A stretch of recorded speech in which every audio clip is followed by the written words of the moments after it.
ব্যবসা বাণিজ্য ও অর্থনীতি বিষয়ক আরটিভি সাপ্তাহিক আয়োজন বিজনেস টকে আপনাদের সবাইকে স্বাগত জানাচ্ছি। আমি সৈয়দ আশিক রহমান।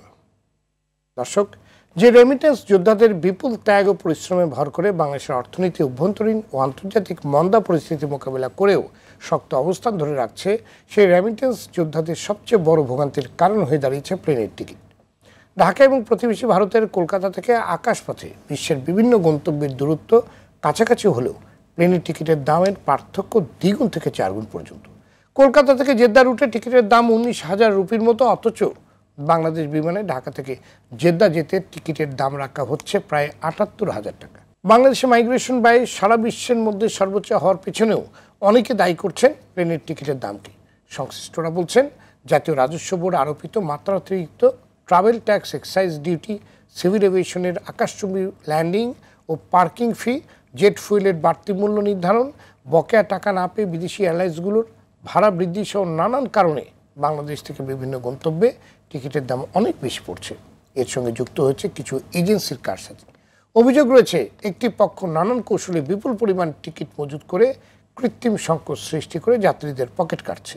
এতে চরম ভোগান্তিতে পড়ছেন বিদেশগামী শিক্ষার্থী, শ্রমিক, চিকিৎসা প্রত্যাশী সহ সাধারণ যাত্রীরাও। এমন একটি চিত্রকে সামনে রেখে দর্শক, আজ আমাদের আলোচনার বিষয় প্লেনের টিকিটে কারসাজি প্রভাব ও করণীয় কী। আর এই বিষয়ে আলোচনার জন্য আজ আমাদের সঙ্গে স্টুডিওতে আছেন সিনিয়র সাংবাদিক শাহিন চৌধুরী, বাইরার মহাসচিব বীর মুক্তিযোদ্ধা আলী হায়দার চৌধুরী এবং অনলাইনে যুক্ত আছেন ব্র্যাকের মাইগ্রেশন প্রোগ্রামের প্রধান শরীফুল হাসান। যাচ্ছি মূল আলোচনায়। জনাব শাহিন চৌধুরী, বাংলাদেশে প্লেনের টিকিটের দাম প্রতিবেশী এবং প্রতিযোগী দেশগুলোর তুলনায় অনেক বেশি, এর কারণ কি? ধন্যবাদ আপনাকে, ধন্যবাদ আপনার মাধ্যমে আরটিভির দর্শকদের ধন্যবাদ। আপনি শুরুতে একটি ব্যাখ্যা দিয়েছেন যে প্লেনের টিকিটের কারসাজির কারণ, মোটামুটি একটা চিত্র তুলে ধরেছেন। আমি এর সঙ্গে আরও কিছু যোগ করি। মূল বিষয় হলো, গত 15.5 বছরে শেখ হাসিনা যেমন একটি ফ্যাসিস্ট শাসন ব্যবস্থা কায়েম করেছে, সেই সকল সেক্টরকে কিন্তু সেই ফ্যাসিজমের দুর্গে পরিণত করেছে। সেটা বলেন ট্যুরিজম সেক্টর, ট্রাভেল সেক্টর, ব্যবসা বাণিজ্য, শিক্ষা, সমস্ত জায়গায় তারই প্রতিফলন কিন্তু আজকে এই অবস্থা। বিমানের টিকিট বাংলাদেশে হঠাৎ করে এত কেন বাড়লো, এর কারণ 3-4 বছর আগেও কিন্তু এই অবস্থা ছিল না। আপনিও জানেন, এখানে উনি আছেন বাইরার, উনি তো আরও বেশি জানেন, উনি কনসার্ন পারসন। এত বেশি ছিল না। কেন বাড়লো? 2023 সালে হঠাৎ করে বাংলাদেশে ডলারের দাম অনেক বেড়ে গেল। কেন বেড়ে গেল? যেহেতু 24 জানুয়ারিতে একটা নির্বাচন ছিল, আপনাদের মনে আছে। ওই নির্বাচনের আগে, ওই নির্বাচনে কি হবে, আওয়ামী লীগ আবার আসতে পারবে কি পারবে না, কারণ আগে দুটি নির্বাচন তারা এরকম জোরাতালি দিয়ে এসছে, সে নিয়ে তাদের দলের ভেতরে, প্রশাসনের ভেতরে এবং আওয়ামী সুবিধাভোগী ব্যবসায়ীদের বিরুদ্ধে এক ধরনের আতঙ্ক ছিল। এবং আতঙ্ক থাকার কারণে ওই সময় ব্যাপকভাবে বিদেশে টাকা পাচার করা হয়। আর বিদেশে তো আর বাংলাদেশি টাকা পাচার করা যায় না, তাকে কী করতে হয়? ডলার পাচার করতে হয়। এটা ডলার কিনে গোপনে হুন্ডির মাধ্যমে নানানভাবে লাগেজের মাধ্যমে এই পাচারটা শুরু হওয়ার কারণে দ্রুত ডলারের দাম 86 টাকা থেকে হয়ে গেল 120 টাকা, 25 টাকা, যেটা কিন্তু এখনও পর্যন্ত ওই অবস্থায় রয়ে গেছে। এবং এরপরে এর কারণেই, কারণ আপনি তো জানেন যে বিমান টিকিটগুলো নির্ধারিত হয় ডলার রেট অনুযায়ী, তখন আমাদের এখানে বিমান টিকিটের দাম কিন্তু 1.5 গুণ বেড়ে গেল। ওই একটা বড় ধাক্কা। আর অন্য যে বিষয়গুলো আছে, আপনি যে অতিরিক্ত ট্যাক্স, পৃথিবীর কোথাও এত ট্যাক্স নেই। আমাদের এখানে আমি আজকেও একটা রেশিও দেখলাম যে 50 বা 60 হাজার টাকার একটা বিমান টিকিট যদি হয়, এখানে দেখা যায় যে 22-23 হাজার টাকার মতো ট্যাক্স আছে। ওয়াই? এটা আর কোনো দেশে আবার আছে বলে আমার জানা নেই। আপনি একটা উদাহরণ দিলেন, কলকাতা থেকে জেদ্দা মাত্র 19,000 রুপি।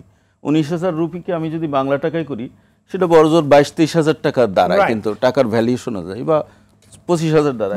আর আমাদের সেখানে হচ্ছে কত? 80,000 টাকা, 75-80,000, মানে 4 গুণ। এটা তো ভয়াবহ ব্যাপার। এখন এর ভিতর পেছনে ওই যে আমি যেটা বললাম যে একটা মাফিয়া, এই যে যারা ট্রাভেল এজেন্ট আছে টিকিটিংয়ের সঙ্গে জড়িত, তারা কি করে, বিমান এয়ারলাইন্সগুলোর সঙ্গে তাদের সম্পর্ক থাকার কারণে তারা টিকিট আগেই বুকিং দিয়ে রাখে। 3টা সিজন আছে বাংলাদেশে, যেটা কিন্তু আগে ছিল না, নিয়ম বহির্ভূত। নিয়ম হতে কিন্তু আপনি 48 ঘন্টার ভিতরে আপনি যদি বুকিং কনফার্ম না করেন এটা অটো ক্যান্সেল হয়ে যাওয়ার কথা। কিন্তু এদের একটা এয়ারলাইন্সের সঙ্গে আনহলি অ্যালায়েন্স থাকার কারণে তারা সেই সুযোগটা পাচ্ছে। আপনি পাবেন না, আমি পাবো না, কিন্তু এবং মিলেমিশে কিন্তু রেট বাড়াচ্ছে ইচ্ছা মতো। এখন আমি আরো 3টা তথ্য দিই। 3টা কারণে 3টার সময় এখানে এদের হলো মৌসুম। কি কি মৌসুম? একটা আছে এই যে মিড অফ রমজানের পরে আপনি জানেন যে বিপুল সংখ্যক লোক বাংলাদেশ থেকে ওমরা করতে যায়, শেষ রমজানের শেষ 10 দিন বা 15 দিন এতেকাফ করার জন্য ওমরা করতে যায়। এই একটা সময় কিন্তু হঠাৎ দেখবেন যে টিকেটের ক্রাইসিস। আর একটা সময় কখন? হজের মৌসুমে, কারণ বাংলাদেশ থেকে লক্ষাধিক লোক হজ করতে যায়, সেটার সময় সেটাকে ম্যানিপুলেট করার জন্য ওইটা একটা ক্রাইসিস। আর একটা বিভিন্নভাবে ব্ল্যাকমেল করা হয়। আর একটা ক্রাইসিসের টাইম আছে, সেটা হলো আপনি নিজেও জানেন, আমিও জানি, আমি গত বছরও ভুক্তভোগী ইয়ের শিকার হয়েছি। এখানে ইউএন জেনারেল অ্যাসেম্বলির সময় বাংলাদেশ থেকে একটা বিরাট অংশ সেখানে যোগদান করে, সরকারি বেসরকারি বিজনেস বিভিন্ন পর্যায়ে। একই সময় ইউরোপ আমেরিকার দেশগুলোতে যে যারা অধ্যয়নরত স্টুডেন্ট তাদের ফল সেমিস্টার শুরু হয় সেপ্টেম্বর থেকে। ফল সেমিস্টারে সেপ্টেম্বর এই বাংলাদেশের স্টুডেন্টরা বেশিরভাগই কিন্তু ফল সেমিস্টারে যায়, তারা যায় বা তাদের গার্ডিয়ানরা যায়। এই 3টার সময়কে করে 3টার সিজনে 3 দুগুণে 6 মাস ভয়াবহ অবস্থার চিত্র হয়। গত বছর আমি নিজেই এটা শিকার। আমার ছেলে কানাডায় হায়ার স্টাডিতে আছে, তার ওর গ্র্যাজুয়েশন সেরেমনিতে আমরা ইনভাইটেশন পেলাম, আমরা টিকিটই পাচ্ছি না, অক্টোবরে যাওয়ার কথা। এখান থেকে দেখলাম যে কানাডার একটা টিকিট, আমাদের রিটার্ন টিকিট পড়ে 2,70,000 টাকা। You can't imagine per person, মানে বাংলাদেশ বিমানে না, বাংলাদেশ বিমান না, এটা বাংলাদেশ বিমান টিকিটই নাই। বাংলাদেশ বিমান তো আর টিকিটই পাওয়া যায় না, আর এক রহস্য, এটা তো আগেই বলবো যে টিকিট নাই। এটা কাতার এয়ারওয়েজ বা যেটাই আমি দেখতেছি 2,70,000 টাকার সদ্ব্যবহার করে একটা টিকিটও আমি পাচ্ছি না। পরে আমি ছেলেকে দিয়ে ওখান থেকে বুকিং করালাম, Cathay Pacific connecting air Canada, সেটা আমাদের পড়লো 2,05,000 মতো, সেটাও বেশি, 2 মাস। তারপরে কেন পড়বে? এটা 1-1.5 লাখ টাকার বেশি তো কোনো অবস্থাতেই কানাডাতে পড়ার কথা না। তার মানে ওই যে মৌসুম, এখন কিন্তু আবার দাম কম, এখন কম আছে। আবার এই না, কম হলেও কিন্তু যে একেবারে বিশাল বড় কম না, না বিশাল বড় কম তা না, কিন্তু প্রশ্ন হচ্ছে যে এই যে জিম্মি করা, জনগণকে জিম্মি করা, সিজনকে জিম্মি করা, একটা মানে কর্মসূচিকে জিম্মি করা, এই প্রবণতা কিন্তু এই যে মাফিয়াতন্ত্র আমি বলেছি, মানে তাহলে সেই মাফিয়াতন্ত্র এখনো রয়ে গেছে। যে আপনার কাছে আমি আবার ফিরবো, আমি একটু জনাব শরীফুল হাসান আপনার কাছে আসতে চাই। শরীফুল হাসান, টিকিটের দাম অস্বাভাবিক বেশি হওয়ার কি প্রভাব পড়ছে প্রবাসী শ্রম বাজার থেকে শুরু করে ট্যুরিজম এবং সার্বিক অর্থনীতিতে, আপনার কাছে আমরা শুনতে চাই। একাধিকবার প্রবাসীদের বিষয় নিয়ে আমরা টিকিট বা অন্যান্য দুর্ভোগ নিয়ে কথা বলেছি ধারাবাহিকভাবে, আর সেজন্য ধন্যবাদ।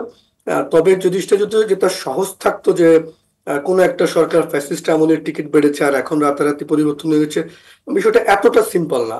বাংলাদেশে যারা ব্যবসাকে সাধারণ মানুষকে জিম্মি করে করতে চায়, তারা সব সময় সব আমলে গত 55 বছর সবসময় তারা সক্রিয় ছিল। আর আপনি টিকিটের দামের যে ভয়াবহ পরিণতি দেখছেন, এইটা বরং আপনি জুলাই আগস্টের পরে, ডিসেম্বরের পরে এসে জানুয়ারি ফেব্রুয়ারিতে এটা আমরা ভয়াবহ রকমের বাড়তি দেখেছি। এইটা মূলত এই সময়টাতে হচ্ছে আপনার ওয়ানও একটা টিকিট আমরা দেখেছি। আমার মনে আছে যে ফেব্রুয়ারি মাসে হায়দার ভাই আমার সাথে ছিলেন, নিশ্চয় একটা মিটিং, ওয়ানও এর টিকিট খুঁজতে গিয়ে আমি কম্পারিজন করে হায়দার ভাইকে দিচ্ছিলাম, আপনার জেদ্দা রিয়াদে গিয়ে এক একটা টিকিট 1 লাখ, 1.5 লাখ, 2 লাখ টাকা হয়ে গেছিল, যেখানে আপনি পাশের দেশ ইন্ডিয়া থেকে সেটা আপনি 35-40 হাজার টাকা পাচ্ছিলেন। এই জানুয়ারির কথা বলছি, আমি ফেব্রুয়ারির কথা বলছি। তারপরে সরকার একাধিক বৈঠক করলো, আমাদের প্রবাসী কল্যাণ উপদেষ্টা আসিফ নজরুল বিভিন্ন দপ্তর মিটিং করে তারা বেশ কিছু ব্যবস্থা নিল, বিশেষ করে আপনার পিন নাম্বার গুলো একসাথে এরকম বুকিং না রাখা, স্পেশাল কিছু করার পর এখন তার চেয়ে কিছুটা কম। কিন্তু আবার আপনি যেটা বলছেন, তুলনা যদি করি, তুলনা করলে আবার টিকিটের দাম, আমি আপনি কথার সাথে কথা বলতে বলতে আমি চেক করছিলাম, শাহিন ভাই ঠিকই বলেছেন, আপনি উমরা করতে গিয়ে এই সময়টাতে এসে আপনি মানে এই মার্চের শেষের দিকের টিকিট আপনি 80-85 হাজার টাকা অলরেডি হয়ে গেছে টিকিটের দাম, তো যেটা আসলে 35-40 হাজার টাকা আপনি এপ্রিলের মাঝামাঝি হয়ে যাবে। এই যে সময় বুঝে বুঝে আপনার যে শুধু ইন্টারন্যাশনালের টিকিট বেড়েছে তা না, ডোমেস্টিকের টিকিট যদি আপনি দেখেন, কখনো কখনো সিলেটে আপনি সড়ক পথে রোজার দোকান 10,000 টাকা হয়ে যায় ওয়ান ওয়ের টিকিট, আপনি অবাক করলেন, ঢাকা থেকে সিলেট থেকে ঢাকা আপনি আসবে 11,000 টাকা। মানে এই যে মানে মূলত জনগণকে জিম্মি করা। এবং আরেকটা কিন্তু বড় কারণ হচ্ছে সরকার কি করে, সে ভাবে যে যারা প্লেন উঠে তারা মনে হয় সব খুব বড় লোক, তারা বোধহয় সবাই খুব বেড়াতে যায়। বাংলাদেশ থেকে যারা বিদেশে যায় তাদের যে একটা বড় অংশই বিদেশে কাজ করতে যায় এটা আমাদের মাথায় থাকে না। আমি যদি উদাহরণ দিই আপনাকে, আপনি ঢাকা থেকে সিঙ্গাপুর, দুবাই, ওমান, শারজাহ যে জায়গায় যান না কেন, আপনাকে সরকারকে ট্যাক্স দিতে হয় ৯,৮৯০ টাকা, মানে প্রায় ১০,০০০ টাকা। এই একই জায়গায় মালয়েশিয়া সরকার ট্যাক্স নেওয়া হচ্ছে ২৫০০ টাকা। শরীফুল হাসান, মানে এখানে আমার প্রশ্ন যে আমরা যেখানে গলা ফাটায় ফেলতেছি আমাদের রেমিটেন্স যোদ্ধা, কারণ দেশের বাইরে প্রবাসে প্রতিটা বাঙালি হলো রেমিটেন্স যোদ্ধা। আমাদের এখানে বেড়াতে যাই কতজন? 0.2% কিংবা 1%। আমাদের তো ম্যাক্সিমাম যারা প্রবাসে থাকে প্রবাসী বাঙালি তারাই তো রেমিটেন্স যোদ্ধা, এবং তারা জানেন শুধুমাত্র এই টিকিটের ইয়ের কারণে তারা বছর পর পর দেশে আসতে পারে না, কারণ পরিবার নিয়ে 2-4 জন পরিবারের ছেলে মেয়ে নিয়ে আসতে গেলে পরেও তাদের 8-10 লাখ টাকা চলে যায়, সে কারণে তারা দেশে পর্যন্ত বেড়াতে আসতে পারে না। তো তাহলে আমরা এত পরিমাণ ট্যাক্স বাড়ালাম কেন? আমরা অন্য জায়গায়। জি, আপনি একেবারেই ঠিক বলেছেন। আপনি এই টিকিটের দামের কারণে কুয়েত থেকে অন্য অনেক জায়গা থেকে অনেক প্রবাসী তারা দেশে আসার সাহস করেন। এবং যেটা বলছিলাম, আপনি দেখেন মালয়েশিয়ার সরকার যেখানে ট্যাক্স নেয় মানে ২৫০০ টাকা, আমরা বাংলাদেশ সেখানে প্রায় ১০,০০০ টাকা দিচ্ছি। ঢাকা একটা 737 মানে বিমান অবতরণ করলে ১৫৪০ মার্কিন ডলার, তার উপরে ১৫% ভ্যাট দিতে হয়, তার মানে ২,২২,০০০ টাকা দিতে হয়। আর আপনি যদি বিমান আমার মালয়েশিয়া নামে তখন টাকা দিতে হয় ১৫,৫৩৭ টাকা ল্যান্ডিং চার্জ। প্রত্যেকে এখানে বিমান ব্যবসা করতে চায়, এখানে গ্রাউন্ড হ্যান্ডেলিং এর জন্য ব্যবসা করতে চায়, সরকার ট্যাক্স ভ্যাট করতে চায়। তার ফলাফল কি হয়? আপনি প্রশ্নটা করেছেন প্রবাসী মানুষদের উপরে গিয়ে পড়ে। প্রবাসীদের ভোগটা দেখেন আপনি, বাংলাদেশ থেকে সৌদি আরবে যাওয়ার জন্য সরকার নির্ধারিত খরচ করেছে মাইগ্রেশন কস্ট ১,৬৫,০০০ টাকা। এই রিক্রুটিং এজেন্সি গুলো যদি ১,৬৫,০০০ টাকা ৬৬,০০০ টাকা ধরে, রিক্রুটিং এজেন্সি গুলো দায়ী থাকবে। এখন আপনি ১,৬৫,০০০ টাকার খরচ নির্ধারণ করলেন, যে টিকিটের দামে যদি হয়ে যায় ২ লাখ টাকা, তাহলে আপনি কি করে খরচের দাম নির্ধারণ করবেন? তার মানে এই যে আমাদের, এবং আপনাদের যদি মনে থাকার কথা, গত বছরের মে মাসে যখন আমাদের ৩১ মের মধ্যে আমাদের মালয়েশিয়া কর্মী যাওয়ার কথা, লাস্ট ডেট ছিল, আমাদের ১৮,০০০ কর্মী যেতে পারে, তার একটা বড় অংশ মালয়েশিয়া ২০,০০০ টাকার টিকিট, সেটা ১,০০,০০০ ১,৫ লাখ টাকা হয়ে গিয়েছে। এবং পুরো জায়গায় যে অব্যবস্থাপনা, এবং আমি শুধু বলি প্রবাসীরা সবচেয়ে বেশি দুর্ভোগ পায়, কারণ বাংলাদেশ থেকে প্রতিদিন গড়ে ৬ থেকে ৭,০০০ কর্মী বিদেশে কাজ করতে যায়, প্রতি মাসে গড়ে ১ লাখ কর্মী প্রবাসী কাজ করতে যায়, এবং প্রতি মাসে তারা প্রায় ২.৫ থেকে ৩ বিলিয়ন ডলার পাঠায়। গত বছর তারা ২৭ বিলিয়ন ডলার পাঠিয়েছে। সারা পৃথিবী, যে ওয়ার্ল্ড ব্যাংক বলেন, যা সবাই মিলে বাংলাদেশকে যে ঋণ দেয় তার থেকে ১০ গুণ বেশি টাকা পাঠায় প্রবাসীরা। কিন্তু যারা সবচেয়ে বেশি পাঠায়, তার পাসপোর্ট তৈরি, তার টিকেটিং, তার বিমানবন্দর, তার প্রতি পদে যে ভয়রানি, এবং এইটা কোনো মানে বিষয় না যেটা কোনো আমল, গত ৫৪ বছরের মধ্যে এমন কোনো আমল ছিল না যেই আমলে প্রবাসীদের এই ভোগান্তি হয়নি। রাজনৈতিকভাবে খুব বলা সহজ, অমুক সরকার আমলে করা, প্রত্যেকটা সরকার প্রত্যেকে তারা আমাদের এই প্রবাসীদের আয়টা নিতে চায়, তাদের মর্যাদা দেওয়া, তাদের দুর্ভোগগুলো দূর করার কথা। বাংলাদেশে আমি আজ পর্যন্ত এরকম কোন প্রবাসী বান্ধব সরকার আজ পর্যন্ত দেখিনি। শেষ করে এই কথা বলে, জুলাই আগস্টে আমাদের প্রবাসীদের যে অবদান, তারা কিন্তু আপনার রেমিটেন্স পাঠানো বন্ধ করা, দুর্ভোগ করে দেওয়া, দুবাই, আপনি শুনলে অবাক হবেন, এই প্রবাসীরা তারা সরকারের অনেকের সাথে একটু দেখা করবে, তাদের কথাগুলো শুনবে, সেইটাও তারা পায়নি। এই হচ্ছে বাংলাদেশ। এক কথা যদি বলি, আমাদের প্রবাসীরা রাষ্ট্রকে সবচেয়ে বেশি দেয়, কিন্তু সেই প্রবাসীর রাষ্ট্র থেকে যে ন্যূনতম মর্যাদাটুকু পাওয়া দরকার সেটাও পায় না। ধন্যবাদ আপনার কাছে। পরে আমি আবার আসবো। জনাব আলী হায়দার চৌধুরী, টিকিটের দাম বেশি হয়, বিদেশগামী শিক্ষার্থী, চিকিৎসা প্রত্যাশী সহ সবচেয়ে বেশি ভোগান্তিতে পড়েন শ্রমিকরা।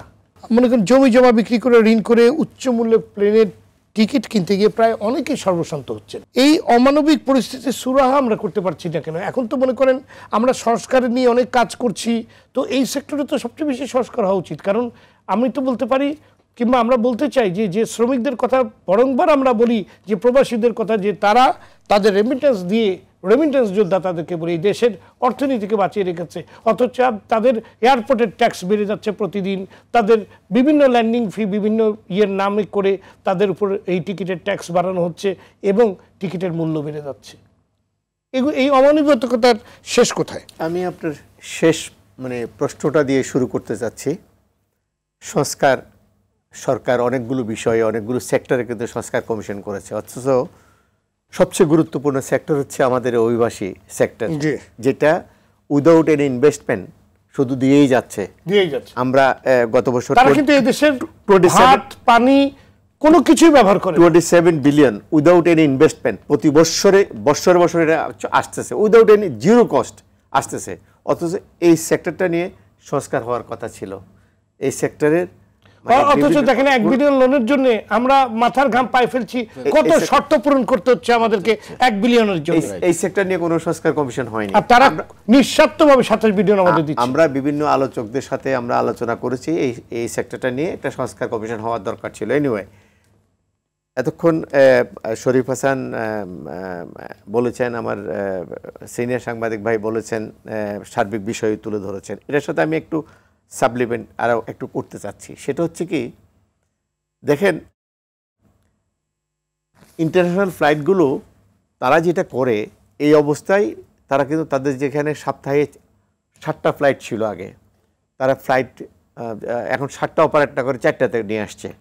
এতে করে প্রেশার ক্রিয়েট করার জন্য। অর্থাৎ হচ্ছে কি, আমাদের যে মোবিলাইজেশনটা, আমাদের বাংলাদেশ বিমান অনেকগুলো পলিটিক্যাল রুট আছে যেখানে মানে মোবিলাইজেশনটা খুব কম, রাইট? আমাদের এটা লস সেক্টর। অথচ আমাদের এই ট্রেডিশনাল মার্কেট মিডল ইস্ট সেক্টরটা হচ্ছে টোটাল একটা প্রফিটেবল সেক্টর। এই সেক্টরে কিন্তু বিভিন্ন এয়ারলাইন্স, ইন্টারন্যাশনাল এয়ারলাইন্সগুলো ব্যবসা করে যাচ্ছে। আমরা এই সেক্টরগুলোকে বাংলাদেশ বিমান ফ্লাইট ফ্রিকোয়েন্সি যদি আমি বাড়াই দিই, ক্ষতিটা কি? আপনি এই যে গত জানুয়ারি ফেব্রুয়ারিতে যে ঘটনাটা ঘটলো, আপনি আকাশচুম্বী 1 লাখ 1.5 লাখ টাকা Dhaka Dhaka Riyadh sector, Dhaka Jeddah sector, এটা নিয়ে এত আলোচনা হলো। ইভেন সিভিল এভিয়েশন, আমাদের এক্সপেক্টেড মিনিস্ট্রি, পরে এই বিষয়গুলো বসলো, একটা কমিশন গঠন করা হলো, তদন্ত কমিটি গঠন করা হলো। আমরা বললাম যে অ্যাটলিস্ট বাংলাদেশ বিমান শুরু করুক না। সিভিল এভিয়েশন থেকে সেখানে বলা হলো যে এটা ইন্টারন্যাশনাল যে ফ্লাইটের যে শরীফ যেটা ব্যাখ্যা করলো যে আমাদের ল্যান্ডিং কস্ট, এটা কস্ট, ফুয়েল কস্ট, এগুলো তারা দেখিয়ে এবং আমাদের ফ্লাইট ফ্রিকোয়েন্সি, এগুলো সব কিছু মিলিয়ে তারা কস্টটাই তারা ইয়ে করে।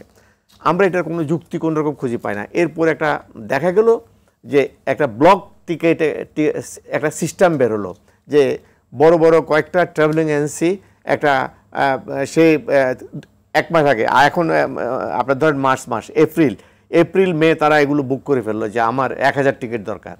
তারা এই টিকিটগুলো ব্লক করে ফেললো। এই ব্লক করার কোনো সিস্টেম কোথাও নাই। তারা ক্যাশ পেমেন্ট দিয়ে এয়ারলাইন্সগুলোর সাথে যোগসাজশে ব্লক করে ফেলতো। তখন আমাদের সেক্টরে আমাদের কাছ থেকে মতামত চাইলো এবং আটাপ যারা আছে তাদের কাছে মতামত চাইলো। আমরা বললাম যে কোনো রকম ব্লক করা যাবে না টিকিট। যদি ব্লক করতে হয়, প্যাসেঞ্জারের পাসপোর্ট নাম্বার, রাইট, তার নাম দিয়ে টিকিট ব্লক করতে হবে এবং তাকে টিকিট অপশান দিতে হবে, এত ঘন্টার ভিতরে তার টিকিটটা পারচেস করতে হবে।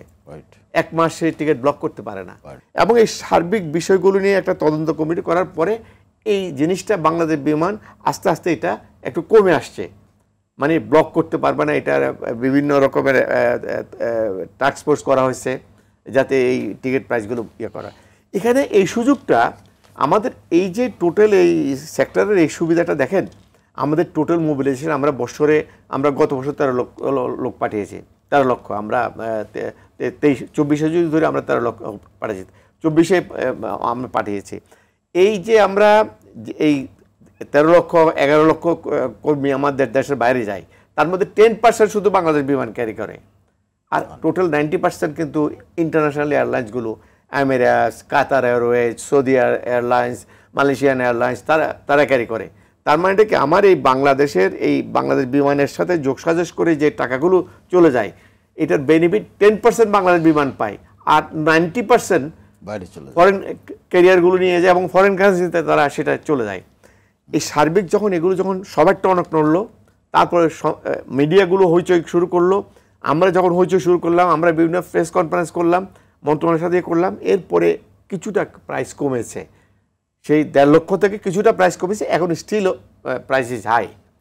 তারপরও আমরা মনে করি যে এটা আমাদের যদি আমরা থাকি, তাহলে আমরা এটা আরও কমাতে পারবো।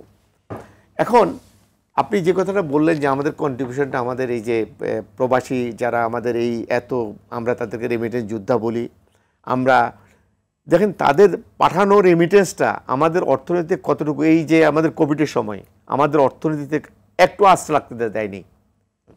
আমাদের পৃথিবীতে যখন আপনার ইকোনমিক রিসেশন শুরু হলো, তখন কিন্তু এই রেমিটেন্স যোদ্ধারা আমাদের এই অর্থনীতিতে কোনো আঁচ লাগতে দেয়নি। অর্থাৎ কোন ক্রাইসিসে কিন্তু এই রেমিটেন্স যোদ্ধারা আমাদেরকে বাঁচিয়ে রেখেছে। অথচ এত বড় একটা সেক্টর, এত বড় একটা গুরুত্বপূর্ণ সেক্টরের জন্য আমাদের কি পরিমাণ বাজেট আছে, তাদের জন্য আমরা কি প্যাকেজ দিয়েছি, তাদেরকে এনকারেজ করার জন্য তাদেরকে কোনো প্যাকেজ আমরা দিয়েছি কিনা, তাদেরকে কোনো উৎসাহিত করার জন্য, আমি সম্মানিত করার জন্য আমাদের ধন্যবাদ জানাই আমাদের বর্তমান উপদেষ্টা এখানে প্রবাসী লাউঞ্জ খুলেছেন। অ্যাটলিস্ট কিছু না হলো তো একটা যাত্রা শুরু হলো, একটা লাউঞ্জ তারা পায়।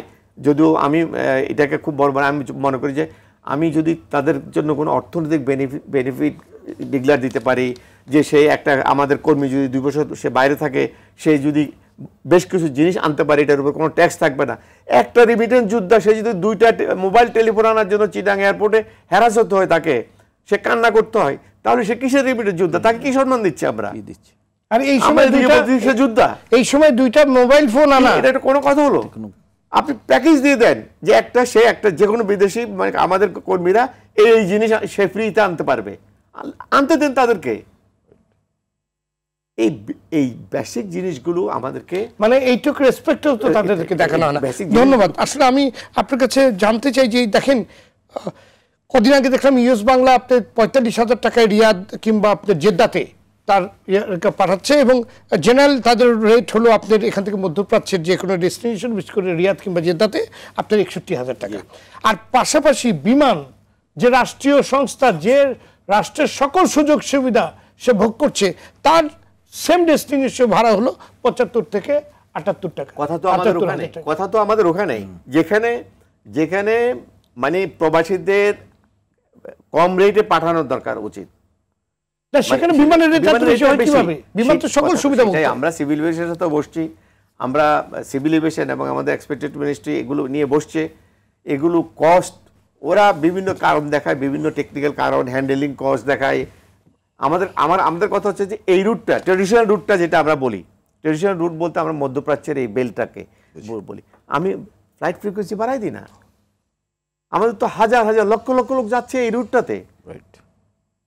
তাহলে বিমান যদি আপনি মিনিমাম প্রাইসে যদি এদেরকে মানে ক্যারি করতে পারে, অটোমেটিকলি কম্পিটিশনে ফরেন এয়ারলাইন্সগুলো কিন্তু তখন প্যাসেঞ্জার পাবে না।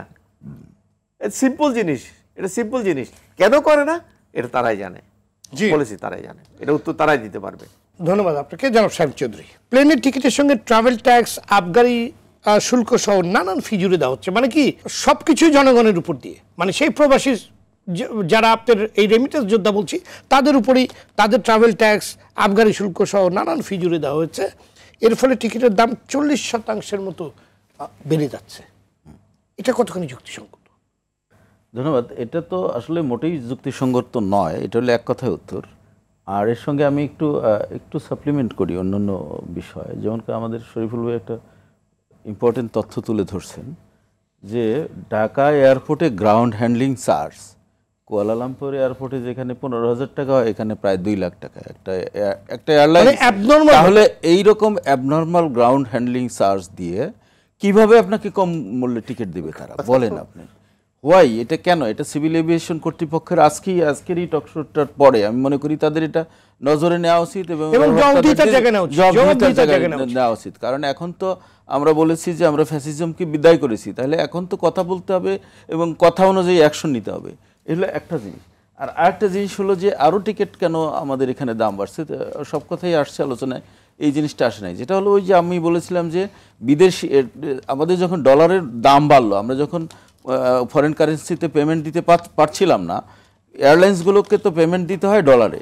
যখন তাদের টিকিটের বকেয়া পড়ে গেল মোটা অঙ্কের, তখন কিন্তু ওরাও আমাদের একটা টিকিটের রেট বাড়িয়ে দিয়েছে। যেখানে আপনি টার্কিশ এয়ার বলেন, মালয়েশিয়ান এয়ারলাইন্স বা অন্যান্য এয়ারলাইন্সগুলো তাদের নির্ধারিত রেটের চেয়ে অন্য দেশের যে রেট আমাদের এখানে অনেক বাড়িয়ে দিয়েছে, যাতে ডিসকারেজ করার জন্য, যে বাংলাদেশ থেকে যাতে টিকিটিং না হয়, অন্য দেশ থেকে হয়, থার্ড কান্ট্রির থেকে হয়। এই কারণে, কারণ তারা যেহেতু বকেয়া টাকা পাচ্ছে না। এই দুইটা জায়গায় যদি আপনি হাত দেন, তাহলে আপনি টিকিটের দাম অটো কমে আসবে।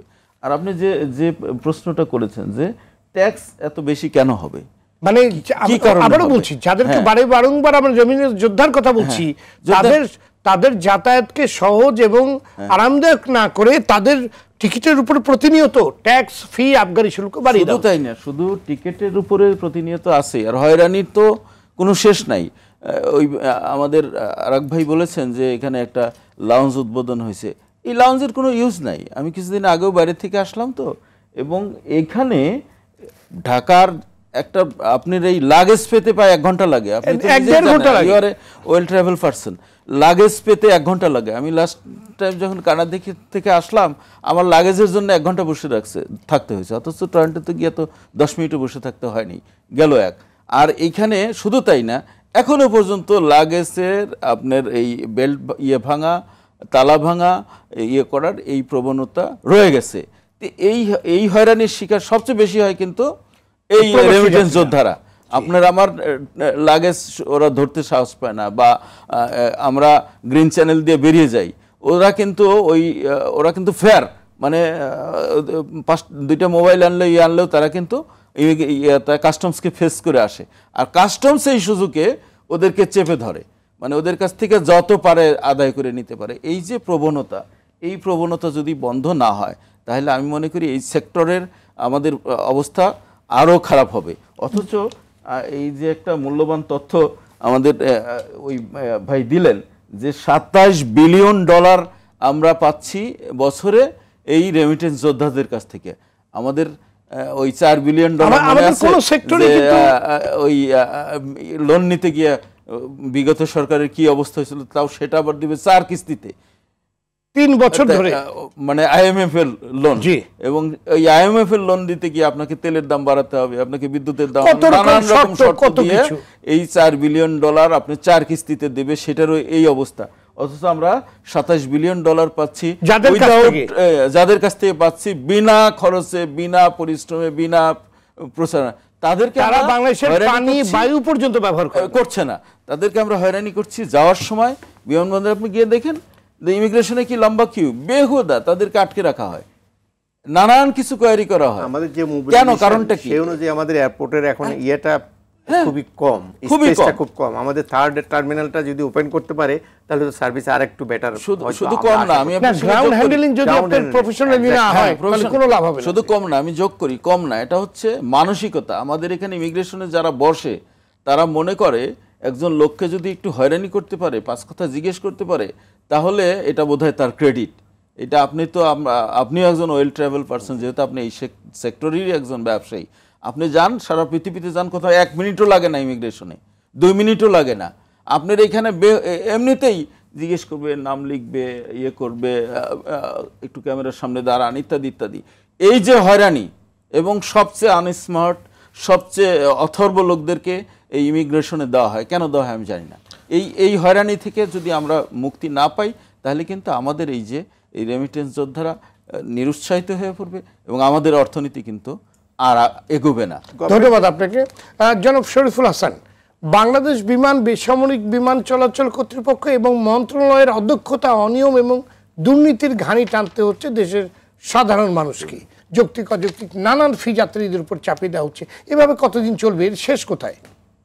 না, আমাদের তো 54 বছর তো এভাবেই চললো। আপনি যেটা বলেন অদক্ষতা বা সুশাসনের ঘাটতি, আপনার যেই দেশের 1 কোটি লোক দেশের বাইরে থাকে, বছরে 13 লাখ লোক বিদেশ যায়, প্রতি মাসে গড়ে 1 থেকে 1.5 লাখ লোক বিদেশে যায়। ইউরোপের তো অনেক দেশ মিলেও আপনার 1 কোটি লোক নাই। তো আপনার 1 কোটিকে কেন্দ্র করে পৃথিবীর সব দেশের এয়ারলাইন্স গুলো ব্যবসা করে। আপনার সৌদি আরবে 30-35 লাখ লোক, মধ্যপ্রাচ্যে আমার 6টা দেশই আমার 75 থেকে 80 লাখ লোক আছে। এবং আপনি জানেন কিছু কিছু এয়ারলাইন্সের কিন্তু সবচেয়ে লাভজনক ডেস্টিনেশন হলো বাংলাদেশ। হ্যাঁ, আপনার যদি 80 লাখ লোক শুধু মধ্যপ্রাচ্যের 6টা দেশ থাকে, আপনার তো অন্য রুট দরকার নাই। আপনার এই আমেরিকার রুট, কানাডার রুট, অন্য রুট না করে আপনি তো এই মধ্যপ্রাচ্যের 6টা দেশে আপনি প্রতিদিন অসংখ্য ফ্লাইট দিয়ে এখান থেকে তো আপনার সবচেয়ে বেশি রুট করা সম্ভব, আয় করা সম্ভব। সেই জায়গায় আপনি শুনবেন বছরকে বছর বিমান লস, সরকারি সমস্ত আপনি শুনবেন যে দেশের জনসংখ্যা 17 কোটির টিকিট পাওয়া যায় না ট্রেনের, সেই দেশের রেল লস। সরকারি সব দপ্তরে যে বছরের পর বছর অদক্ষতা বা সুশাসনের যে ঘাটতি, তারই প্রভাব আমরা দেখি। এবং এই 1 কোটি প্রবাসী যারা, আপনি দেখবেন আমি যখন এয়ারপোর্টে যাই, ওরা তো বোঝে আপনার আমার সাথে যে অ্যাটিচিউড, আর একজন প্রবাসীর সাথে কর্মকর্তাদের অনেকের অ্যাটিচিউডের পার্থক্যটা আপনি চোখে পড়বেন। এবং তবে আবার আমি কয়েকটি ইতিবাচক দিকও বলতে চাই। শাহিন ভাই যেটা বলছিলেন, আমাদের কিন্তু ইমিগ্রেশনের টাইমটা অনেক বেটার হয়েছে। এখন আপনি আসলে না মুহূর্তের মধ্যে চলে আসতে পারবেন, বেশ কিছু ব্যবস্থাপনা ভালো হয়েছে, কম সময় গ্রাউন্ড হ্যান্ডেলিং, মানে আপনি এমন লাগেজটাও মোটামুটি আগের চেয়ে কম সময় পাওয়া যায়। ও মানে আমি একেবারে যে উন্নতি হয় না তা না, বেশ কিছু পরিবর্তন হয়েছে, কিন্তু মানসিকতার যে পরিবর্তন, আমি এই মাসখানেক আগে ফেব্রুয়ারি মাসে যখন আমি নামছি ঢাকা, আমি দেখি কাস্টমসের একজন কর্মচারী বা কর্মকর্তা যিনি আছেন তিনি একজন প্রবাসীকে চার্জ করছেন, আপনি কি যে গয়না এনেছেন বের করেন। আমি বললাম আপনি কি করে জানেন? উনি বলছেন গয়না আনেন না, আপনি কি এভাবে চার্জ করতে পারেন? আপনি বলেন তাকে যে আপনার কাছে এই জিনিস আছে। আমি তাদের কাস্টমসের যে কর্মকর্তা তাদেরকে বললাম যে ভাই একটু পজিটিভলি আচরণটা করেন। এবং আমাদের লোকজন আপনি দেখবেন মানে বিমানবন্দর থেকে আরম্ভ করে আনসার থেকে আরম্ভ করে প্রতি পদে যে হয়রানি, কিন্তু মানে এই যে সার্বিক সংকট, আপনি প্রায়োরিটিটা কি? আমি কি আসলে আমার জনগণকে, আমার প্রবাসীকে প্রায়োরিটি দিচ্ছি? যেটা আপনাকে বলছিলাম, আপনার ঢাকায় ল্যান্ডিং চার্জ যদি ঢাকায় 2,22,000 টাকা হয় আর মালয়েশিয়া 15,000 টাকা হয়, আমি তো এমন কোনো সেবা দিচ্ছি না যে যেখানে আমি 2,20,000 টাকা নেব। আমি কেন একজন প্রবাসীর কাছ থেকে 10,000 টাকা ট্যাক্স নেব? আমার কি ট্যাক্স সব প্রবাসীর কাছ থেকে নিতে হবে? এইখানে তো সরকার খুব সহজেই করতে পারে যে এই লোক বিদেশে কাজ করতে যাচ্ছে, তাকে আমি এই ট্যাক্স ভ্যাট তাকে দিব না, বা বিমান যখন প্রবাসী শ্রমিক নিয়ে যাবে তাকে আমি এই ছাড়গুলো দিব কিনা। চাইলে কিন্তু অনেকভাবে সমস্যার সমাধান করা যায়। কারণ প্রশ্নটা হচ্ছে আমরা কি এই প্রবাসীদের নিয়ে চাই? আপনি দেখবেন এই রাষ্ট্রের অর্থনীতি ভিত্তিক কৃষক, তাকে আমরা বলি চাষা, আমার প্রবাসী তাকে আমি বলি কামলা। আপনি আমার অ্যাটিচিউডটা দেখেন, মানে এই যে চাষা কামলা আমার রাষ্ট্রের মানে যারা আছেন তারা, বা আমার তাদের টাকা দিয়ে বাংলাদেশের অর্থনীতি সচল রয়েছে। আপনি পৃথিবীর অনেক দেশে আমি বলতে পারবো যে আমি প্রবাসীরা যে তার দূতাবাসের সেবা নিতে আসে, যে টয়লেটটা আপনি সেই টয়লেটটাতে ব্যবহার করতে পারবেন না। দেখেন সৌদি আরব, মালয়েশিয়া বা কাতার, সেখানে বাংলাদেশিরা সম্মান পাবে কিনা নির্ভর করে আমি আমার নাগরিকদের সম্মান দেই কিনা। ভীষণ দুঃখ নিয়ে বলতে হয় আমরা আমাদের নাগরিকদের সম্মান দিই না। ও যখন দেখে ও নিজের দূতাবাসেও হয়রানির শিকার হয়, ও নিজের দেশ ওকে সম্মান দেয় না, অন্য দেশ তো দিবে না। কয়েকজন ফিলিপিনের সাথে, একজন শ্রীলঙ্কার সাথে, একজন ইন্ডিয়ানের সাথে তো কোনো বিদেশিরা এরকম খারাপ বিহেভ করতে পারে না। বাংলাদেশিরা ওই যে বললাম, একজন মানুষ যখন ঠিক করে সে বিদেশে যাবে, তার পাসপোর্ট তৈরি, তার মেডিকেল, ছাড়পত্র, ডিমান্ড, পুলিশ ক্লিয়ারেন্স, এয়ারপোর্ট, দূতাবাসে যাওয়া, প্রতি পদে পদে যে হয়রানি দুর্ভোগ করতে হয়, যার কারণে বাংলাদেশ থেকে বিদেশ যাওয়ার খরচ গোটা পৃথিবীর মধ্যে সবচেয়ে বেশি, তার আয় গোটা পৃথিবীর মধ্যে সবচেয়ে খরচ কম। বাংলাদেশ থেকে হজে যাওয়ার খরচ গোটা পৃথিবীর মধ্যে সবচেয়ে বেশি, বাংলাদেশের সড়ক নির্মাণের খরচ গোটা পৃথিবীর মধ্যে সবচেয়ে বেশি। মানে যতভাবে সম্ভব আপনি দুর্নীতি, অনিয়ম, আমি মনে করি হয়তো 54 বছর আমাদের যে সমস্যা বলেন, আমার কাছে মনে সুশাসনটা করতে না পারা কোনো খাতে, সেটাই সবচেয়ে বড় সংকট আমাদের। আমি মনে করি যে আমাদের এই সুশাসনটা এখন জরুরি। যে যেই যাক, আপনি এখানে ব্যক্তি কেন্দ্রিক হয়, আওয়ামী লীগের সময় আওয়ামী লীগের লোক ব্যবসা করবে, বিএনপির সময় বিএনপির লোক, বিএনপির আমলা, এইটা না করে আমাদের পুলিশ প্রশাসন, বিচার বিভাগ সব জায়গায় যদি আমরা যোগ্যতা মেধা, আপনি কি সরকারি কর্মকর্তাকে যখন বিমানের দায়িত্ব দেন, আপনি কি তাকে জবাবদিহিতাতে আনেন যে আগামী 3 বছরের মধ্যে তুমি যদি লাভ করতে না পারো, তোমাকে কিন্তু পরবর্তীতে তোমার এই জবাবদিহিতা করতে হবে। আপনার তো বেসরকারি এয়ারলাইন্স বন্ধুরা কিন্তু জবাবদিহিতা দেয়। সরকারি সব প্রতিষ্ঠান কেন লস করে বছরের বছর, রেল থেকে আরম্ভ করে বিআরটিসি, বিমান? কারণ আপনি তো তাকে শেখান দেয়, আপনি মনে করেন যে উনি সব এক্সপার্ট, এনে আপনি বিমানে বসাই দেন, অমুককে বসাই দেন। তো আপনি যদি এই জায়গায় যোগ্য লোককে বসায় জবাবদিহি করতে পারতেন যে তোমার যে আয় তুমি করবে সেই অনুযায়ী তোমার প্রফিট, বেতন, অন্যান্য দেখতেন, আমাদের জিনিসগুলা মানে এক ধরনের মানে অদক্ষতার অনেক কমতো। আপনি যে প্রশ্নটা বলেন অদক্ষতা, আমি মনে করি অদক্ষতা, সুশাসনের ঘাটতি এবং সবচেয়ে বড় মানসিকতা, আমি মনে করি মানসিকতার পরিবর্তনটাও যথেষ্ট জরুরি। আমি বলছি না পরিবর্তন হয়নি, ইতিবাচক কিছুটা এয়ারপোর্টে হয়েছে, কিন্তু সত্যি সত্যি পৃথিবীর অন্য যে কোনো দেশে আপনি যদি যান, পৃথিবীর অনেক দেশের এয়ারপোর্টে আপনি মুহূর্তের মধ্যে বুঝবেনও না কখন আপনি ইমিগ্রেশন। দুবাই এয়ারপোর্টে এখন আপনার কোনো ইমিগ্রেশনই করে না, মানে পৃথিবী কই চলে যাচ্ছে। আর সেই জায়গায় ঢাকা এয়ারপোর্টে যেই মানে সুযোগ সুবিধা, সেবা, মানসিকতা, আমি মনে করি এই জায়গায় আমাদের অনেক পরিবর্তন আসলে আগামী দিনগুলোতে করতে হবে। এবং এই ইতিবাচক সেবার জন্য কিন্তু আমরা জুলাই আগস্টের পরিবর্তনের স্বপ্ন দেখেছিলাম, কিন্তু খুব দুর্ভাগ্যজনক হলো আমরা এগুলো তো শত কোটি টাকা বিনিয়োগ হচ্ছে, কিন্তু কোনো ফলাফল তো পাচ্ছি না। না, আপনি শত কোটি না, হাজার কোটি টাকা বিনিয়োগ আপনি করছেন, ফলাফল আপনি দেখবেন না। আপনি রেলে আপনি কত হাজার লাখ কোটি টাকা। আচ্ছা, আপনি বলেন এই যে এয়ারপোর্টে যে অটোমেশন হলো, এই যে আপনার স্মার্ট গেট দেওয়া হলো, কিন্তু সেগুলো কোনো কার্যকারিতা নাই। শত কোটি, হাজার কোটি টাকা সেখানে খরচ হচ্ছে, কোনো জবাবদিহিতার কোনো ব্যবস্থা নাই। লোক দেখানোর আমি বলি, পাসপোর্টের মতন সেবা আপনি শুনলে অবাক হবেন।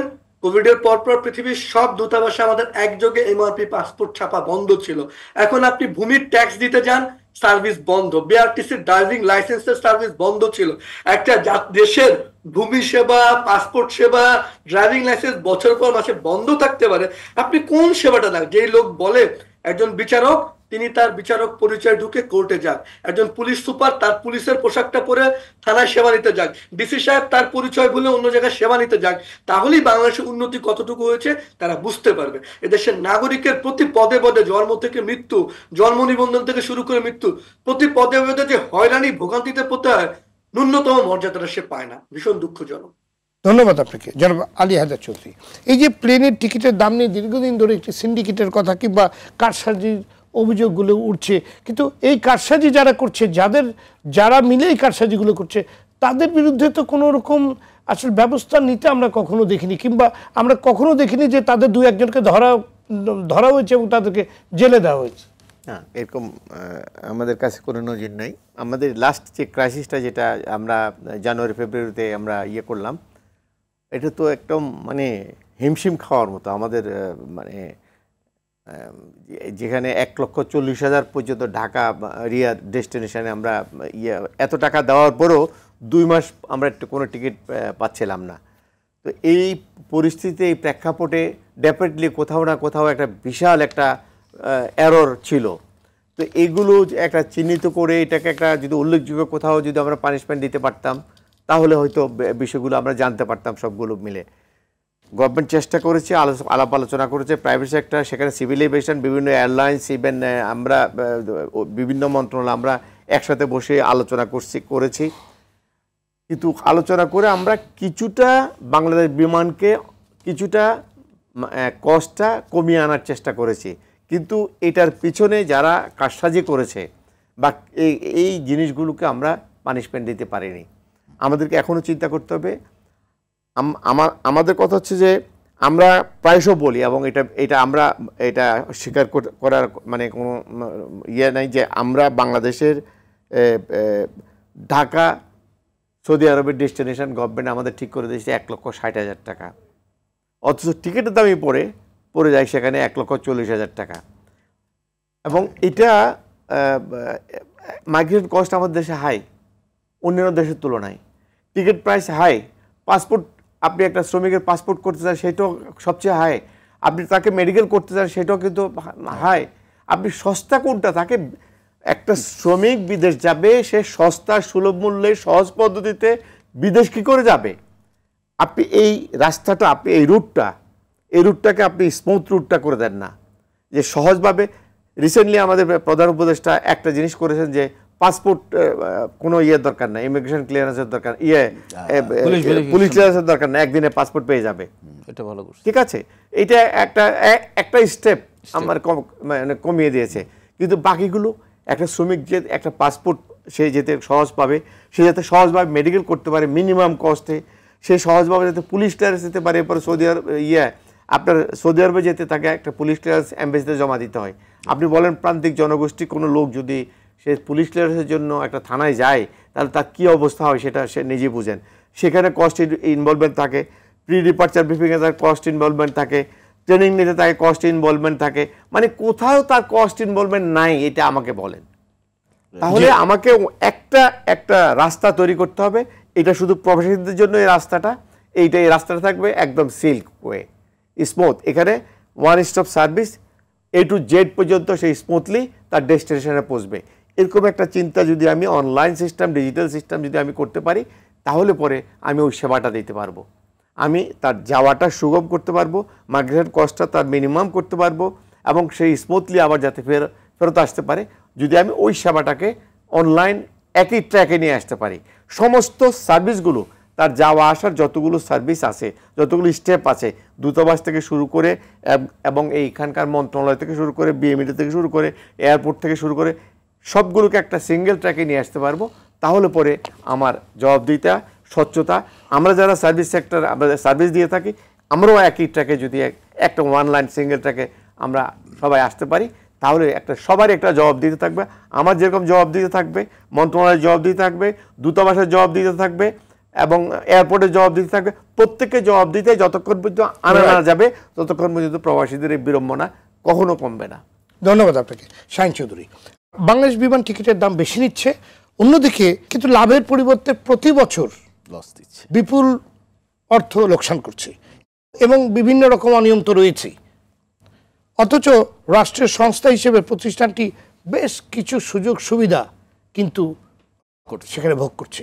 বরং আমরা দেখছি সোনা চোরাচালানির সাথে, বিভিন্ন চোরাচালানির সাথে কিন্তু বলা হচ্ছে যে এই সংস্থার সবাই জড়িত।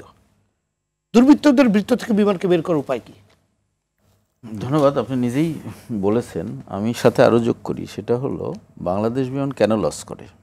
প্রথম কারণ হচ্ছে এই লসের এটার সঙ্গে বাংলাদেশ বিমানের কর্মচারীরা জড়িত কেন?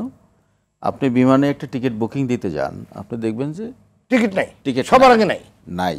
আচ্ছা, কিন্তু কিছু টাকা সেম খরচ করে আমাদের ফ্লাইটে ভুক্তভোগীরা বলছে টিকিটে আপনি পেলেন না, যে ফ্লাইটে আপনি টিকিট পেলেন না, ধরেন আপনি জেদ্দার ফ্লাইটই ধরেন বা লন্ডনের ফ্লাইট ধরেন, টিকিট পেলেন না, আপনি খোঁজ নিয়ে দেখেন ওই ফ্লাইটে যদি আপনার কোনো বন্ধু যায়, খোঁজ নিয়ে দেখবেন যে ওখানে 30% সিট খালি আছে, অথচ আপনি 1 মাস আগেও চেষ্টা করে টিকিট পাননি। কেন পাননি? এর রহস্যটা কোথায়? আমরা তো সাংবাদিক, আমরা কিছু বিহাইন্ড দ্য সিন জানি। জানাই হলো এই যে বিমানের কর্মকর্তা, এদের একটা বড় সিন্ডিকেট আছে।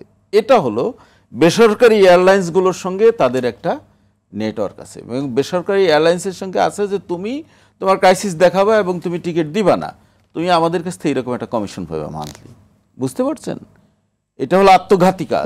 এবং এটার কারণেই টিকিট পাওয়া যাচ্ছে এবং আপনি যদি 30% একটা এয়ারলাইন্সে যদি 30% আপনি সিট খালি যায়, সেই এয়ারলাইন্স কিভাবে প্রফিট করবে আপনি বলেন? এটা লসের, যেখানে বিভিন্ন এয়ারলাইন্সের সিটই পাওয়া যায়। হ্যাঁ, এটা একটা লসের কারণ। আর লসের কি কারণ? আমাদের দেশে আমলা, সরকারি কর্মকর্তা বা রাজনীতিবিদ, এদের একটা প্রবণতা আছে বিমান থেকে ফ্রি টিকিট নেওয়া। জি, বিমানের যারা কর্মকর্তা কর্মচারী তাদেরও একটা ফ্যামিলি ফ্রি টিকিট নেওয়া। এই ফ্রি টিকিট যে কত নেয় তার আপনি খোঁজ নেন, এটা একটা অডিট বসান, আপনি সব বেরিয়ে যাবে। হ্যাঁ, পোষ্য থাকে, আত্মীয় স্বজন থাকে, ইত্যাদি ইত্যাদি। এটাও হলো আরেকটা লসের কারণ। আরেকটা লসের কারণ কি? আমাদের আলী হায়দার ভাই একটা জিনিস পয়েন্ট আউট করেছেন, সেটা আমি যোগ করি। প্রায়োরিটি রুট ঠিক না করতে পারা। বিমান ওকে, তোমার এয়ারক্রাফট আছে কতগুলো, তাহলে তুমি কতগুলো রুট নেবে?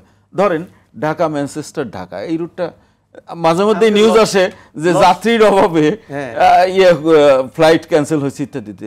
হোয়াই তুমি এই রুটটা কেন তুমি চুজ করেছো? হোয়াই নট আপনি যেখানে আমাদের প্রবাসীরা আছে, হোয়াই নট দুবাই, এইসব জায়গায় কেন আপনি প্রায়োরিটি? আপনি দেখেন যে জাপানে সপ্তাহে 1 দিন না 2 দিন মনে হয় যাচ্ছে, মানে কোনো এয়ারলাইন যদি একটা ডেস্টিনেশন রেগুলার না যায়, সেখানে কিন্তু কোনোদিনই এটা হয় না। পাঠানোর দরকার কেন? এবং সেটাও নাকি অর্ধেক খালি যায়। ওই যে খালি যায় কেন? ওই যে আমি তো শুরুতেই বললাম, খালি যায় হলো এই রহস্যের সঙ্গে, এটার সঙ্গে আমার মনে হয় কি বিমানটা প্রাইভেটাইজেশন করে দেওয়া। না, এটা তো করার উদ্যোগ নেওয়া হয়েছিল, করে দেওয়া ভালো, তাহলে আপনি দেখবেন যে এটার সার্ভিসও ভালো হবে, সরকারের বোঝা কমে যাবে। যেটা এখন বিআরটিসিতে করেছে, বিআরটিসি এই বাস এখন কিন্তু ম্যাক্সিমাম লিজ দেওয়া। বিআরটিসি এখন প্রফিটেবল। কেন প্রফিটেবল? এই বিআরটিসি ভয়াবহ লুজিং কনসার্ন ছিল, এখন তারা ম্যাক্সিমাম রুটে বাস তারা লিজ দিয়ে দিচ্ছে, মান্থলি তারা টাকাটা গুনছে। এখন কিন্তু বিআরটিসি প্রফিটেবল এবং বিমানকেও আগে তদন্ত করে। এখানে কিন্তু একটা বড় প্রশ্ন আছে, বিআরটিসি কিন্তু জনগণের টাকা কিংবা সরকারি টাকায় বিআরটিসি চলে, এবং বিআরটিসি আপনি জনগণের টাকা দিয়ে জনগণের সার্ভিস না দিয়ে আপনি বিভিন্ন প্রতিষ্ঠানের কাছে লিজ দিয়ে দিচ্ছেন। না, সেটা ঠিক আছে। সেটা এখন প্রশ্ন হচ্ছে যে এটাকে লুজিং কনসার্ন থেকে বাঁচানোর জন্য এটা ছাড়া কোনো, তাহলে রাষ্ট্রীয় প্রতিষ্ঠানে আপনি কত ভর্তুকি দিবেন? তাহলে ওকে পলিটিক্যাল যে রুটগুলো আছে, পলিটিক্যাল কারণে যে রুটগুলো আছে ওগুলো আমার অফ করে দেন। আমার যে রিকোয়ারমেন্ট আছে রুটগুলো অফ করে দেন। টিকিটিং এর যে অস্বচ্ছতা সেটা বন্ধ করেন, এবং এই এর সঙ্গে কারা কারা জড়িত এদেরকে ফাইন্ড আউট করেন, চিহ্নিত করেন, তাদের শাস্তির ব্যবস্থা করেন। তাহলে আপনি দেখবেন যে বিমান প্রফিটেবল হয়ে গেছে। এবং সবচেয়ে বিষয় হলো যে প্রায়োরিটি রুট ঠিক করেন, তাহলে যেখানে আমার প্রফিট হচ্ছে, যেখানে আমার লোক আছে, আমার প্রবাসীরা আছে, সেখানে আপনার ফ্লাইট নেই। ফ্লাইট আপনার যেখানে কমার্শিয়াল এক্সপার্ট যারা মানে এয়ারলাইন্সে যারা কমার্শিয়াল এক্সপার্ট তাদেরকে এমডি করেন, তাদেরকে দরকার হলে কনসালটেন্ট করেন। এমডিও করতে হবে না, কনসালটেন্ট করেন, তাদের কমার্শিয়াল এবং এটা তদন্ত করেন। না, আপনার বিভিন্ন সচিবকে বিভিন্ন আমলাকে এনে বসিয়ে দিবেন যাদের কোনো ধারণা নেই, তারা তো সেলস জানে না, প্রমোশন জানে না। ধন্যবাদ। জনাব শরীফুল হাসান, টিকিটের দাম কমাতে সুনির্দিষ্টভাবে কি পরামর্শ আপনি দিবেন? না, ধন্যবাদ। আমি শুধু আপনার যে এই যে বিমানের রুটের কথা যদি বলি, আপনি জাপানের কথা বলছেন, ঢাকা নারিতা রুটে প্রথম 8 মাসে বিমানের লস হচ্ছে 166 কোটি টাকা প্রতি মাসে। 166 কোটি টাকা প্রথম 8 মাসে লস 166 কোটি টাকা, প্রতি মাসে গড়ে লস হচ্ছে 20 কোটি টাকা। আপনার কেন ঢাকা থেকে জাপান ফ্লাইট চালু করতে হলো? এই রুটে আমাদের কিন্তু মানে অতীতের ফ্লাইট চলতো 1981 সালে চালু হয়েছিল, লস দেখে এই ফ্লাইট বন্ধ করে দেওয়া হয়েছিল। তাহলে কেন চালু করতে হলো? যাচাই না করে আপনি এই ফ্লাইট চালু করলেন, যেখানে কিন্তু আপনার জাপানে অনেক যেহেতু ট্রানজিট ফ্লাইট আছে এবং সেখানে দেখা গেছে যে ট্রানজিট ফ্লাইটের যে মোট যাত্রী আমাদের বিমান তার চেয়ে এককভাবে বেশি যাত্রী করতে পারে। নর্মালি মানুষ ট্রানজিট ফ্লাইট নেয়, যার ফলে এই রুট কোনোভাবেই আপনার লাভ, কারণ যেটার পেছনে শোনা যায় যে আমাদের বোয়িং কিনতে হবে, আর একটা বোয়িং কোম্পানি তো আমাদের আগে একজন প্রভাবশালী ছিলেন, তাহলে একটা রুট চালু করো। এই যে কোনো ধরনের সম্ভাব্যতা যাচাই না করে এই যে আপনি এখন মাসে মাসে 20 কোটি টাকা লস দিবেন, মানে এই ভীষণ দুঃখজনক। আমি মানে সাংবাদিক হিসেবে বলে, আমি একটা রিপোর্ট করেছিলাম, বিসিআইসির একজন চেয়ারম্যান ছিলেন, তিনি একটা প্রতিষ্ঠানকে মেরামত করতে গিয়ে যত কোটি টাকা খরচ করেছিলেন 79 কোটি টাকা ওটা চালুই করা যায়নি। এই যে এর জন্য কি কোনো জবাবদিহিতা আছে? এই রাষ্ট্রে বিমান কেন এই যে 166 কোটি টাকা 8 মাসে লস দিল প্রতি মাসে, এই জন্য কেন জবাবদিহিতা আছে? না। কিন্তু যদি আপনি সৌদি আরবে প্রতিদিন আপনি 10 বার করে যান, আপনার যাত্রীর অভাব হবে না, কারণ আপনার 1 কোটি যাত্রীর মধ্যে 35-40 লাখ সৌদি আরবে। তো আমার যদি প্রায়োরিটি করতে হয় যে আমি সারাদিন মধ্যপ্রাচ্যে ফ্লাইট চালাবো, মালয়েশিয়া চালাবো, আমার কেন অন্য জায়গায় চালাবো? এই দুর্নীতি মানে অব্যবস্থাপনা শুরু হয় কিন্তু এইখান থেকে। আপনি বলছিলেন সমাধান কি? সমাধান তো প্রথমে এখানে, আপনি প্রায়োরিটি রুট করেন। আপনার 1 কোটি প্রবাসী আপনার পৃথিবীতে অভিবাসনের দিকটা আপনি হচ্ছেন 6ষ্ঠ পৃথিবীতে, যেখানে প্রতি মাসে 1 লাখ 1.5 লাখ লোক বিদেশ যায়, আর আপনার দেশের বিমান লস করে। লস মানে কত? 100 কোটি 1000 কোটি টাকা লস করে আপনার দেশের বিমান। এই যে লসটা, এটা তো জনগণের পয়সা, এর দায় নেবে কি? এই দায় নিবে কি? আপনি সেজন্যই বললাম, আপনি বলে দেন বিমানকে, ভাই তুমি যদি আগামী মাস থেকে লাভ করতে না পারো, তোমার বেতন বোনাস বন্ধ, যেটা বেসরকারি প্রতিষ্ঠান। না, তাকে তো উচ্চ ভাড়া তো দাও। আমার কথা হলো উচ্চ ভাতা দাও, বছরের পর বছর লসই করবা, ভাই তুমি আমার প্রবাসীদের ফ্রি টিকিট দাও। তোমার 1000 কোটি টাকা যদি লসই করে, তাহলে আমার বিদেশ যারা যায় তাহলে তুমি ফ্রি টিকিট দাও, একটা সেবা অন্তত করো। তুমি 100 কোটি টাকা লসও দিবা, আচ্ছা এই যে প্রতি মাসে 20 কোটি টাকা লস হতো, তাই প্রতি কোটি টাকা 20 কোটি টাকা ভর্তুকি দিতাম প্রবাসীদের। আপনি এইভাবে 100,000 কোটি টাকা লস করবেন। প্রথম সংকট হচ্ছে বিমানের প্রায়োরিটি ঠিক করা, রুট।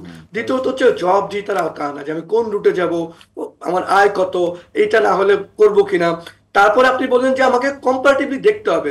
মালয়েশিয়া যদি ট্যাক্স নেয় 2000 টাকা, আমি 10,000 টাকা নিতে পারি না। কুয়ালালামপুরে যদি আমার ল্যান্ডিং চার্জ হয় 15,000 টাকা, আমি 2,22,000 টাকা নিতে পারি না। এই যে এইগুলোকে কম্পিটিটিভ করে আমি যদি ভাবি এবং আমার যদি সেবাটা দিই, আমি আমার প্রবাসীরা যাবে, তাকে আমি ঠিক করে দেন যে আপনি সৌদি আরবের টিকিটের দাম 2 লাখ হোক 5 লাখ হোক, প্রবাসী কর্মী যে বিদেশে কাজ করতে হবে তার জন্য 50,000 টাকা ফিক্সড করে দিলাম, তাহলে তো সব প্রবাসীরা আপনার ওইখানে যাবে, তাতেই তো আপনার বিমান লাভ করে। তাহলে আপনি প্রবাসীদের জন্য ছাড় দেন, রুট ঠিক করেন, ব্যবস্থাপনা করেন, জবাবদিহিতার আওতা আনেন, এবং প্রতি বছর যখন আপনি যেই বছর লস করলো, প্রথম 6 মাস বা 1 বছর লস দেখে ওই বিমানের কর্মকর্তাদের জবাবদিহিতার আওতা আনেন। এবং যিনি বোঝেন বিমান, আপনি কালকে ধান চাষ বুঝলেন, পরের দিন মাছ চাষ বুঝলেন, এসে বিমানের চালাবেন, জিনিসটা তো সহজ না। যে বোঝে তাকে দায়িত্বটা দেন। তাহলে আপনি দেখেন সব ট্রেন লস করে, সুবর্ণ একটা ট্রেন ঢাকা চিটাগাংয়ের টিকিট পাওয়া যায়, লাভ করে। কিভাবে করে? এই যে ব্যবস্থাপনা, আমরা রাষ্ট্রে আমরা অনেক আগে থেকে ছোটবেলা থেকে শুনবেন সরকারি মাল দরিয়া মেডা, মানে সরকারি সম্পদ মানে আপনি নষ্ট করতে পারবেন, লুটপাট করতে পারবেন, আগুন দিতে পারবেন, দুর্নীতি দিতে পারবেন। এই জন্য বাংলাদেশে দেখেন যত 1000 কোটি টাকার দুর্নীতি লুটপাট হয়, তার কিছু টাকা যদি জনগণের সেবাটা পেত, এই বাংলাদেশের চেহারা বদলে যেত। আমরা খুব আশা করেছিলাম একটা জবাবদিহিতা সুশাসনের দিকে যাবে, কিন্তু ভীষণ দুর্ভাগ্যজনক সেই সাইন সেরকম কিছু দেখতে পাচ্ছি না। আমি আশা করি সরকার এগুলো জবাবদিহিতার দিকে আনবে। ধন্যবাদ আপনাকে। আমাদের আলোচনা একদম শেষ পর্যায়ে। জনাব আলী হায়দার চৌধুরী, প্রবাসী শ্রমিকদের টিকিটের দামে স্বস্তি দিতে বিশেষ কি উদ্যোগ বা পদক্ষেপ নেওয়ার সুযোগ আছে বলে আপনি মনে করেন? আপনার পরামর্শ শুনে আমাদের আজকে আলোচনা শেষ করব। না, ধন্যবাদ। আমাদের আজকে বিজ্ঞ আলোচক বৃন্দ যে আলোচনাগুলো করলেন, এটা অত্যন্ত গুরুত্বপূর্ণ আলোচনা। আমাদের রুটটা ঠিক করতে হবে, টার্গেট ঠিক করতে হবে। আপনি সৌদি আরবে আমাদের এখন 30 লক্ষ কর্মী কাজ করে, আর বেশি 35। তাহলে আমার এই রুটে আমার কয়টা ফ্লাইট দরকার? ফ্লাইট ফ্রিকোয়েন্সি আমাদের এখানে হজে কোনটা লাভজনক, আমার উমরা সিজনে কত লক্ষ লোক যায়, আমরা এই যে প্ল্যানিং করা, মানে এই যে একটা অনিয়ম দেখেন, একটা লাভজনক রুটে আমি প্লেন না দিয়ে আমি পাঠিয়ে দিলাম জাপানে, আমি পাঠিয়ে দিচ্ছি ম্যানচেস্টারে, যেখানে আমার শত শত কোটি টাকা লস হচ্ছে। অর্থাৎ হচ্ছে কি এই সেক্টরটাকে সুবিন্যাস করা, একটা সুপরিকল্পিতভাবে এই মানে এটাকে রুট করা, জবাবদিহিতা নিয়ে আসা, তারপরে এটা লাভ দেখবে। এটা যখন বিমান কোনো লাভ দেখবে তেমনিভাবে লাভবান হবে আমার বিদেশগামী কর্মীরা, তেমনিভাবে লাভবান হবে আমার দেশ জাতি এবং যাত্রীরা। সুতরাং এই বিষয়গুলোকে আমাকে মাথায় রেখে যদি বাংলাদেশ বিমান তাদের পরিকল্পনাটা ঠিক করতে পারে, সঠিক পরিকল্পনা করতে পারে, তাহলে আমার দৃঢ় বিশ্বাস যে আমরা একটা কম্পিটিটিভ এয়ারলাইন্সগুলোর সাথে যখন আমি কম্পিটিশনে থাকবো, আমার এখানে সস্তা বিমানে প্যাসেঞ্জার করবে, তখন ফরেন এয়ারলাইন্সে তারা যাওয়ার দরকার নাই। আমি মধ্যপ্রাচ্যে এবং মালয়েশিয়ার এই বেল্টেই যদি আমার বিমানের রুট বেশি ফ্লাইটগুলো থাকে, আমি এখানে প্যাসেঞ্জার আমি সস্তা টিকিট পাচ্ছে, প্যাসেঞ্জার কেন বেশি টাকায় আমি ফরেন এয়ারলাইন্সে যাবে? অটোমেটিক তারা কম্পিটিটিভ মার্কেট টিকার জন্য তারা তখন তাদের প্রাইসটা কমাই দিতে বাধ্য থাকবে। এই জন্য পরিকল্পনা দরকার এবং এটার জন্য দক্ষ মানে আমাদের অফিসার দরকার, যারা এয়ারলাইন্স বুঝে, যারা কমার্শিয়াল এয়ারলাইন্স বুঝে, ফ্লাইট অপারেটিং বুঝে, এই জাতীয় একটা দক্ষ জনবল ওখানে দরকার। এবং জবাবদিহিতা, সবচেয়ে বড় জিনিস হচ্ছে জবাবদিহিতা। প্রত্যেককে, আমাকে, আপনাকে, যারা এটা এই সেক্টরে এই কর্মযজ্ঞের মধ্যে এই স্টেক হোল্ডার, যতগুলো স্টেক হোল্ডার আছে, প্রত্যেকের একটা জবাবদিহিতায় আওতায় আমাদেরকে নিয়ে আসতে হবে। তাহলে পরে দেশ মানে সুবিধা পাবে, লাভবান হবে, আমার বিদেশগামী কর্মীরা লাভবান হবে এবং দিন শেষে আমার রাষ্ট্রের সমৃদ্ধি হবে।